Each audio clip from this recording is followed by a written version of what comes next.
Okay, today I've got George Remus Bourbon. This is actually the brand that MGP uses for its actual product. So MGP sells, versions of itself across 1,000 different brands. Lots of people own MGP barrels from Lawrenceburg, Indiana. This 21% rye, high rye mash bill is really ubiquitous in the bourbon world. And I think it's always good to go back and actually taste what they choose to bottle on their own. And it's not like they have the whole pick of the litter. Like a lot of people, people own the barrels in those particular warehouses. But this is what they produce, and this is what they choose to bottle. This was a brand that was created by a gentleman in Cincinnati several years ago. MGP bought it. MGP combined with Luxco, and now you have a company with great product, an awesome historical distillery right here in Indiana, and an awesome national sales force. So that's where George Remus comes in. Now, why Blanton's, that is high rye, relatively speaking for Sazerac, 93 proof and 6 years old and 70, 80 bucks, disappear from the shelf all the time. Good for us, good for the consumer.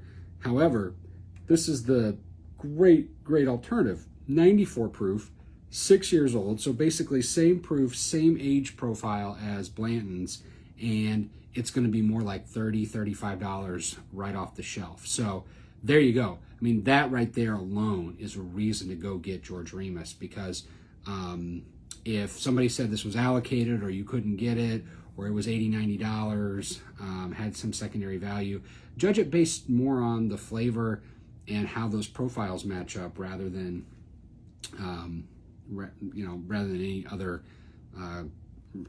ways of thinking about it. So anyway, that's George Remus. It's a perfect Blanton's alternative because it kind of matches up to that proof and age profile, and it's super smooth and super drinkable, which I'm about to get into right now. All right.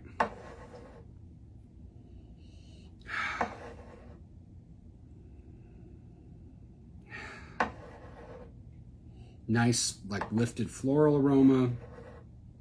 It's obviously a high rye mash bourbon.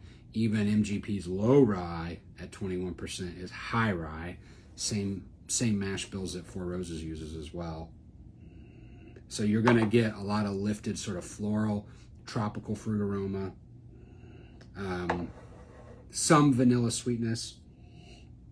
And then a little touch of like maple syrup in here, maple candy, maple wood.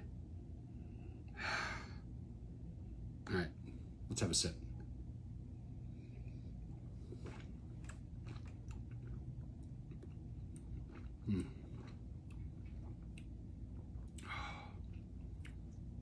Maple soft, really great. Yellow, tropical, combined with red fruit. Definitely it's got that cinnamon spice, but it's just a perfect balance of spice and sweetness from the vanilla. And that's really the combination here. A lot of complexity as well. The spice especially adds a nice touch of complexity as you taste through the finish, which is what I'm getting now. But the thing I like about this bourbon is it has a nice beginning, middle, and end that are all a little bit separate. So in terms of the aroma, you're going to get that floral note. In terms of the flavor, you're going to get that maple syrup and vanilla bean note. And then on that finish, you're going to get that spice note. But they all work really well together. It's a nice combination of flavors, and it's definitely a bourbon. Like I said, if you like something in that Blanton's proof and age, this really matches up nicely to it. Again, Blanton's 93 proof, Remus 94 proof, Blanton's 6-year-old age profile, Remus 6-year-old age profile. They are right in the ballpark with each other, except this one you can grab on the shelf anytime, and it's going to be more in that $30, $35, $40 price range. So it's definitely one that I would recommend picking up. And if everybody's talking about MGP and you want to taste what MGP actually bottles for itself, then there you go. That's George Remus. So that's my take on it anyway. All right, cheers.